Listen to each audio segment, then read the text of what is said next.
Hello, ladies and germs. I am Alper Markov, and this is Concepts and Legends. And today's interview is with Ryan Gomez from Magic Arcanum.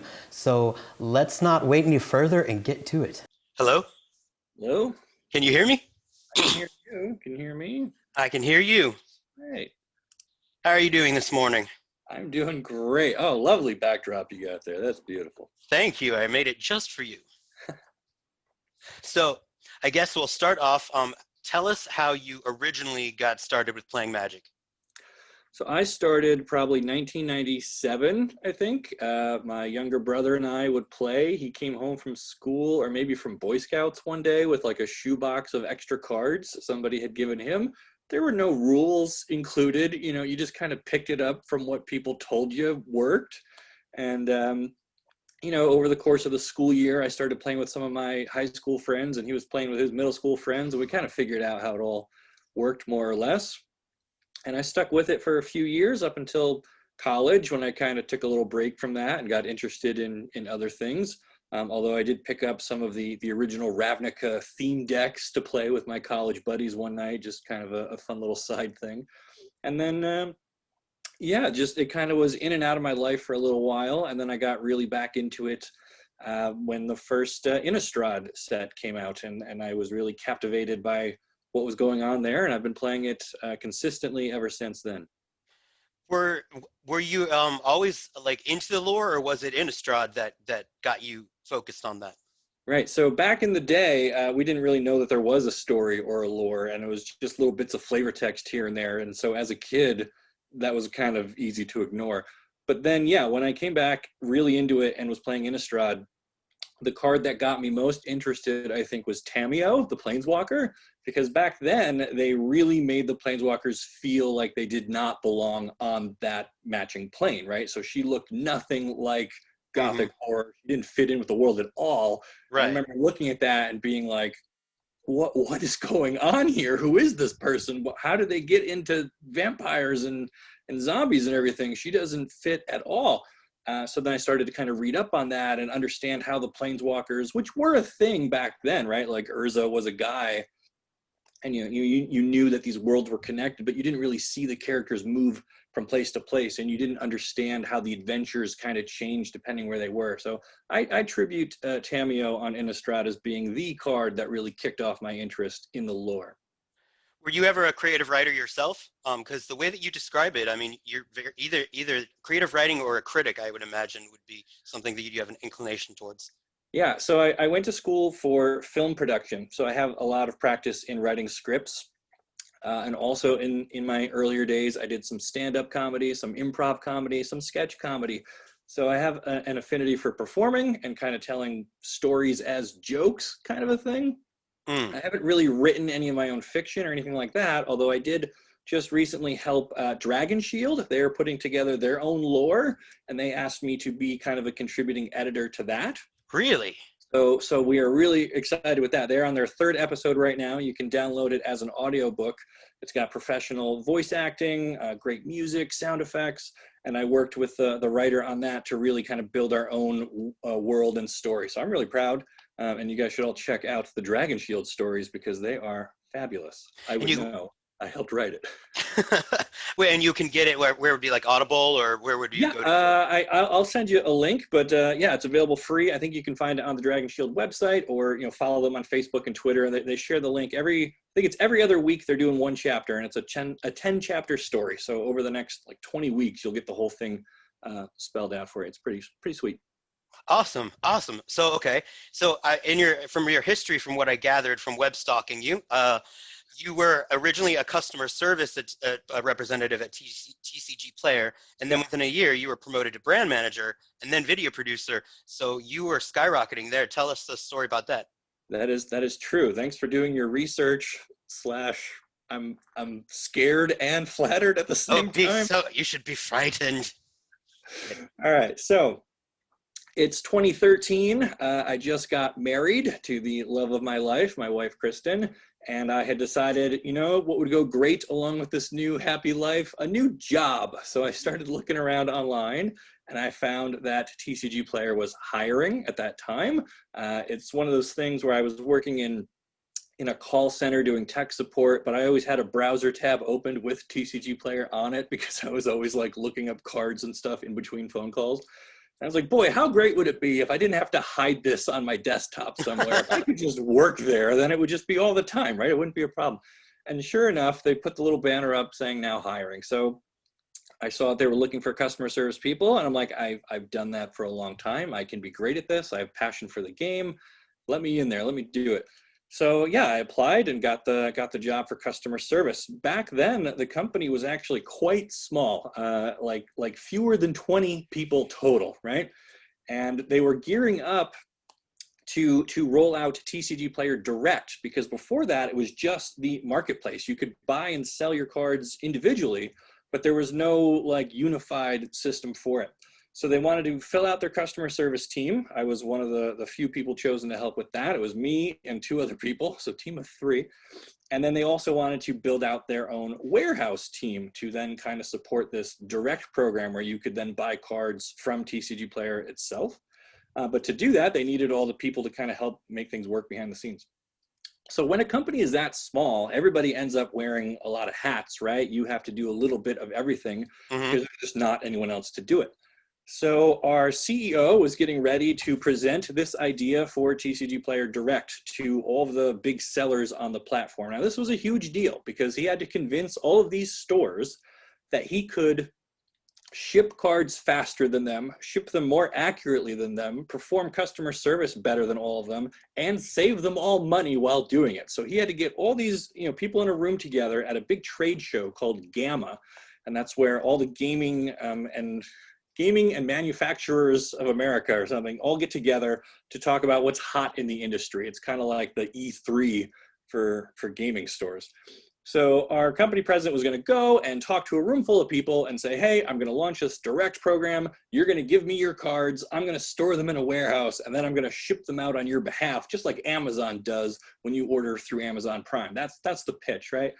He was a little nervous about making that presentation, and I said, hey, I'd imagine. I have a background in that, right? I've done public speaking, I've done comedy, I've done all that kind of stuff. Let me help you polish your presentation. And he's like, okay, customer service guy, I hired you for this one job, but if you can help me figure out this, that'd be huge. So we spent several weeks practicing how to answer questions, how to present on stage, how to, work a PowerPoint slide and not get hung up on it.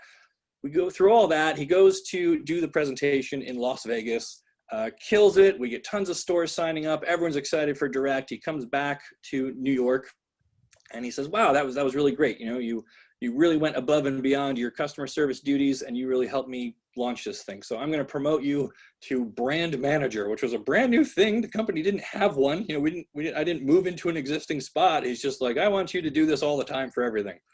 And so that was that. That was the first step up, was just I made use of the talents and skills that I had, and it was really appreciated, and it helped move things forward. From there, they said, so now that you're in this position, what else do you like to do? And I said, well, I've got the background in film. I went to school for that.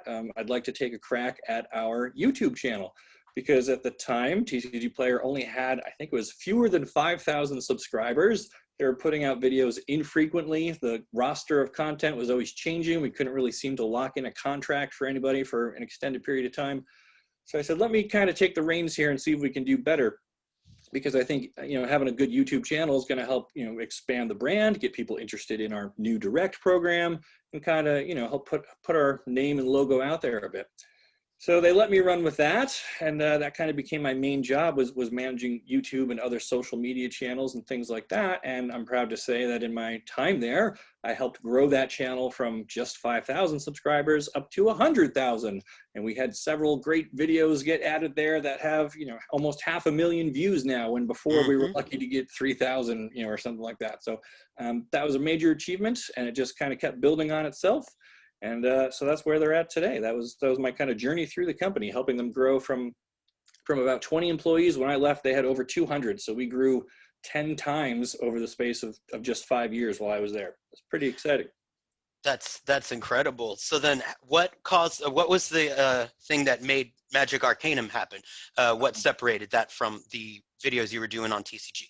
Great question. So Arcanum came from the idea that we were paying outside people to produce videos for us, and then we were hosting them on the channel. So we had some really great partners, people like Corbin Hostler, Corey Ballmeister. These guys were doing gameplay videos, and that generates a certain amount of sales.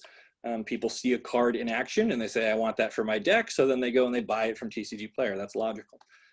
But we had some ideas for other types of content, and our head of content, a man named John Kapora, started to create his own video series, Pretty Decent, where it was more of like an editorial type piece where he would just talk about the history of the game or notable, moments throughout, interactions between players and things like that.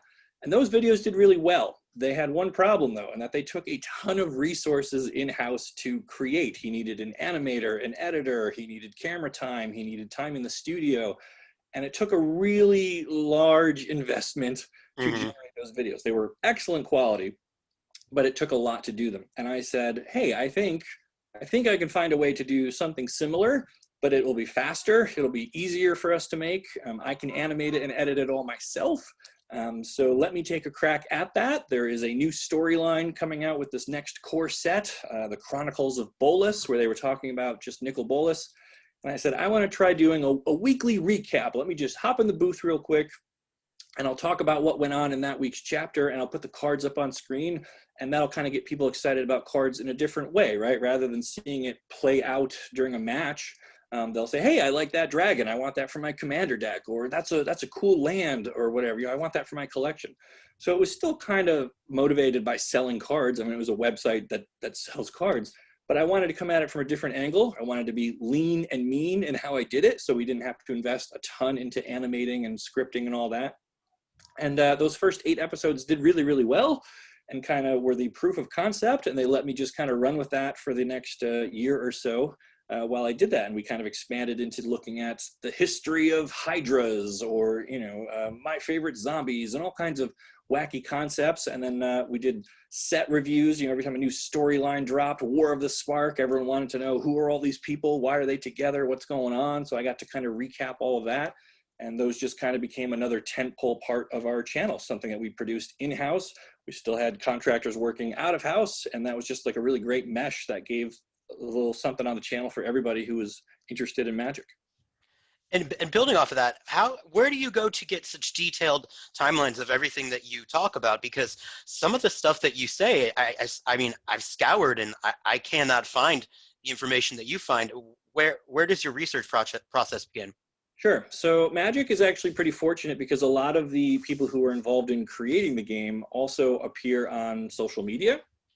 You can follow Mark Rosewater, you can follow Aaron Forsyth, and people like Kelly Diggs who helped work on the story, Allison Lurs when she was part of the story. So I get a lot of the juiciest tidbits kind of come from following those people because they are willing to talk about all that stuff on Twitter and Reddit. You'll see them kind of pop up. Gavin is another great resource for that sort of a thing. But then it also comes down to, reading the books when they were doing the ebooks, whether they're the web fiction, all that kind of stuff. You got to put time in and just read it. There's also great, Wikipedia style stuff where people just kind of pour in, thoughts over time. You can also go back and read some old articles or message boards that have been archived. You can see discussions from back when sets were new, and you can look at what did people think of the Eldrazi when they first came out, in like Zendikar, World Wake, that era. You can find the original like Reddit thread of people, what is this thing? So that's always kind of cool bit of research. And I really like what they've done lately with the story spotlight cards, because every set has had some cards tagged with that little story spotlight. And as long as you kind of focus on those, that kind of gives you at least a baseline or a benchmark for what happens in the set. And from there, you kind of look at other bits of flavor text and who's appearing in what art, and you kind of can piece together the story, before you get the real, the book or whatever to come support it. I remember seeing Ravnica, Guild of Ravnica, and saying, hey, I think there's going to be gods showing up by the end of this, because in the flavor text they had mentioned Ilharg the Raised Boar before that card was known, before War of the Spark had come out. And I was adamant that we're going to see gods again. And everyone's like, there's no gods on Ravnica. What are you talking about? I'm like, it's here, man. You just got to read. It's in the fine print. And sure enough, War of the Spark came out, and we had the Amonkhet gods, but also Ilharg from Ravnica himself. And I felt really vindicated that my homework had paid off, right? By studying the flavor text, you could predict what cards would show up within a real set. So that's how it works. Speaking of gods or goddesses, I should say, what do you think is happening with Emrakul? Do you think that the Eldrazi are gone for good? I don't think they're gone for good. I think that they are going to be a part of Magic for as long as there is Magic. I think they'll just kind of come and go over the years. And I also think that they are one of the most misunderstood forces in the entire storyline. I've seen so many people say, well, their job is the cleanup crew. They come in to destroy dead or dying planes so they can be rebuilt. That doesn't really fit with what we know, because they were drawn to Zendikar for the abundance of mana. You know, it wasn't a dying plane; it was a very healthy and vibrant plane. So I Right, don't right. think they are the cleanup crew. They are more like hungry kind of scavengers who are or moths drawn to a flame almost. You know, they kind of go from one energy source to the next. But they're not malicious. They're not doing that to punish anyone or to destroy something. So I think people kind of see them as this cosmic balancing force, but I don't get that. You know, I think they are just another kind of raw expression of nature, and it's just like any sort of storm or calamity that would befall our world. The Eldrazi is just a part of the multiverse, and Right. we're never going to be able to get rid of them. You can't. You can lock away Emrakul, but she did that to herself, right? She's going to want to come out of there at some point, and Which, why do you think that is? I mean, why would she do that? What's she up to? I mean, the other ones don't seem to be more like a hurricane or a tornado, Mhm. but she's sentient, Yeah. uh, and that's what's worrisome about her. I think because her destruction on Innistrad is just, you know.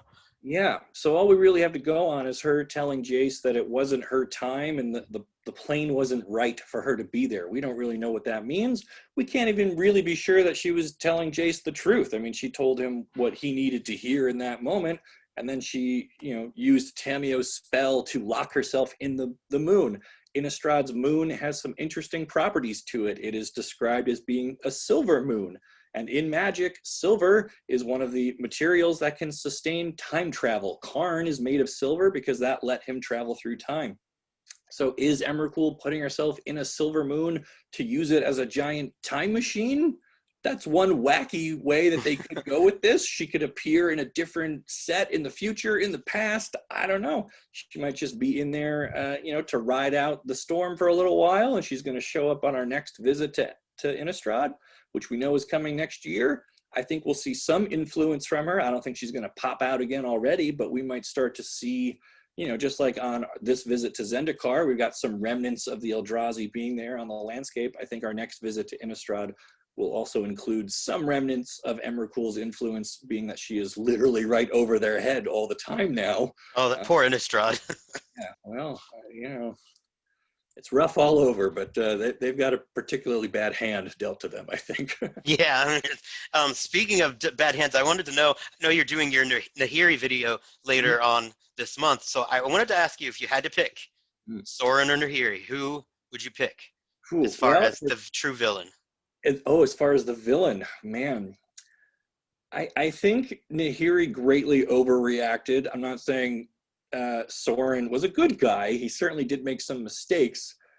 But I think in the back of Nahiri's mind, she kind of always knew she was being taken for a ride here, and that Soren and Ugin were leagues above her, and they were kind of using her for their own gain. She told herself this was for everybody's benefit, but really she was getting the short end of that stick. And then when the bill kind of came due and she was left holding that, she said, well, this wasn't fair after all. And she really flew off the handle. As far as punishing all the people of Innistrad for Soren's mistakes, you know, I don't agree with that. Although I certainly understand from her perspective, it probably felt right and felt good at the time to get that type of justice, but that didn't fix, you know, the problems on her home plane. It didn't undo any of the suffering that had already happened. So when you look at it from the perspective of, well, did she add or subtract from the problems of the multiverse? She really added new ones at that point, and that's kind of not great. So I think Soren is probably the better of the two, but given the choice, I'd rather hang out with Nahiri. She seems more fun, you know? I mean, well, what about that poor core who got pushed off the cliff? I mean, That is true. She is dangerous, but I also hear that it's bad to get in the way of a millennia-old vampire. He also has been known to make people suffer as well. So yeah, he can be pretty cranky. He's a very cranky dude. yeah.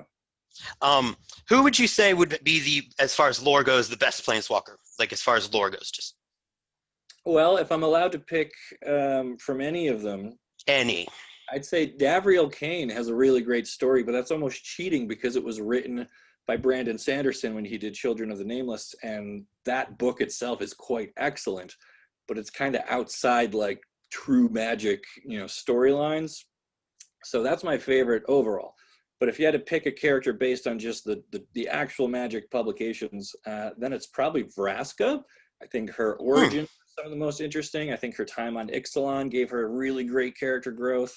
And being a video person myself and kind of studying filmmaking and visual imagery, there's something about her that I like, with like her gaze being like lethal, and like, as a cinematographer and photographer, like you're always thinking of your eyes almost not like a weapon, but like framing things up and like, how am I going to capture this and freeze this moment?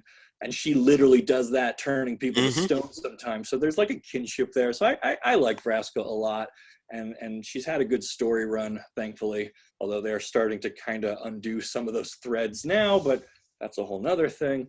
Yeah, to answer your question, it's either Davriel or Vraska are probably my top two. Who would be the worst lore? The worst lore undoubtedly probably goes to Tybalt.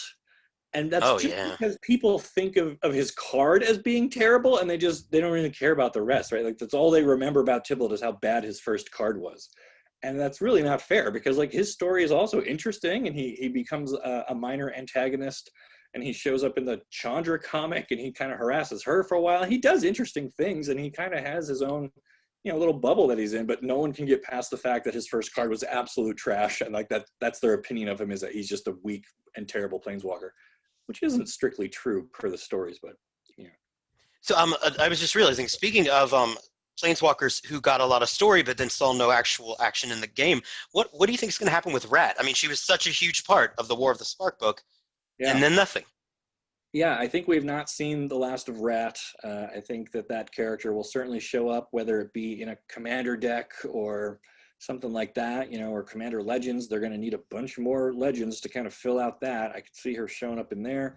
Or they might save her for our next visit to Ravnica, or whenever we catch up with wherever Kaya and Liliana and they are, right? I could see her showing up in a core set or something another year or two down the line. So I don't know. She's an interesting one. The fact that she is kind of in Lazav's pocket and she is his like assassin that he uses has some interesting implications as well. But how do you express all that through a card? I don't know. She's a complex and interesting character for sure. As far as when we're going to see her again on a piece of cardboard, or if ever, that's much harder to say. What would be the most blinged out card you own? The most blinged out card I own was a gift from Nicole, which if you watch Magic Arcanum, she is my co-producer. She helps me on every episode. Nicole is one of my best friends, and we get along great. She got me a present, and it was the Japanese edition of Vraska from War of the Spark. Remember? Nice. But it's also from the pre-release, so it's the foil, date-stamped Japanese Vraska. Snap. My favorite card, because there's not a ton of those laying around, and like I said, Vraska is one of my favorite characters, so very personal connection. And that was being a gift from a friend makes it worth even, I can't put a number on it because it's something that only I get to have. So that's my most singular blinged out card. What's your favorite pet card? That card you include that you shouldn't, but you do. So my favorite pet card that I am obsessed over, and I use it everywhere I can, it is called Cloud Shift. This is an instant from Avacyn Restored. It costs a single white mana, and it says, exile target creature you control, then return it to the battlefield under your control. So on its own, not a great card. It's not going to win you the game. It doesn't deal damage. It doesn't really get rid of any threat. It doesn't, advance your game state. But in the hands of somebody who really understands the rules, this card becomes a Swiss Army knife. You can use it to do just about anything, right? You've got a creature lined up to block their big attacker, then you cloud shift it, and now your thing doesn't die, right? But they're still blocked. You have a creature that can attack, and now it's tapped, and they're going to hit you back. You cloud shift your guy, now he's untapped, and now you can block again. You have a great enter the battlefield ability. My favorite in Pauper is to use this on Muldrifter, so you get the 2 cards. When you evoke it, you get to draw, then you cloud shift it before it has to sacrifice itself. He comes right back. You get to keep the creature and draw more cards. So there are a ton of cool, you could Act of Treason, steal their creature, then cloud shift it. You get to keep it because it's under your control. So there are like so many cool ways that you can use this 1 mana instant. It just, every time I see a new card, I'm like, how does this work with cloud shift? There's, Night of Autumn, has like 3 modes when it comes into play, right? You can blow up an artifact or enchantment or gain life or put counters on it, and cloud shift. Pick a new one every time. So there's so many cool things like that. And like I said, it's not a threatening card. It will never win you the game by itself, but it can work with just about every other creature card in the game to do something in the right situation. And to me, that is super fascinating. I've overlooked that card. I believe I've overlooked that card, and I realize that I'm very stupid for doing so. Now that you explained it that way, I'm like, that would be useful in pretty much all of my decks. Yeah. It's a counter spell. If they try to kill your creature, you make it leave and come back, and then their Doomblade or whatever fizzles. Like, you can use it for so much stuff. Anyway, so talk all day about cloud shift. That's great. That's great. So, the final question is there anything that you would like to promote that is upcoming for Magic Arcanum? So like you mentioned, we're working on Who is Nahiri. That was picked by our patrons to be the video for this month. And then next month is October. That is a fantastic month for storytelling. Last year, we did a history of zombies. This year, I will do something certainly just as spooky, if not more. I'll probably vampires. Vampires are up there. Maybe spirits, maybe werewolves. Who knows? So I'm going to do some fun stuff for October. This is also the 1-year anniversary of me doing these videos on my own. My channel is now a year old, so I'm going to probably do some celebrations for that, whether it's like a Q&A video or, throw in some sort of an online party where I'll play Magic Arena maybe with people, through Discord or something like that. So I got some things kind of to figure out here for October, but it's going to be an exciting month. Certainly, whether you're a fan of the lore and the stories or just love to hang out and talk about cloud shift and Vraska and all these things, it's always a good time over on Magic Arcanum. So I hope people stop by. Well, I hope people do too. It's been awesome talking to you today, Ryan. I appreciate it very much. You're welcome, man. Good luck with your show, and I'm excited to see your channel grow. I think your story is just starting, and I'm really excited to be part of this first chapter. So. Oh, thank you very much. Talk to you later. Bye. Bye.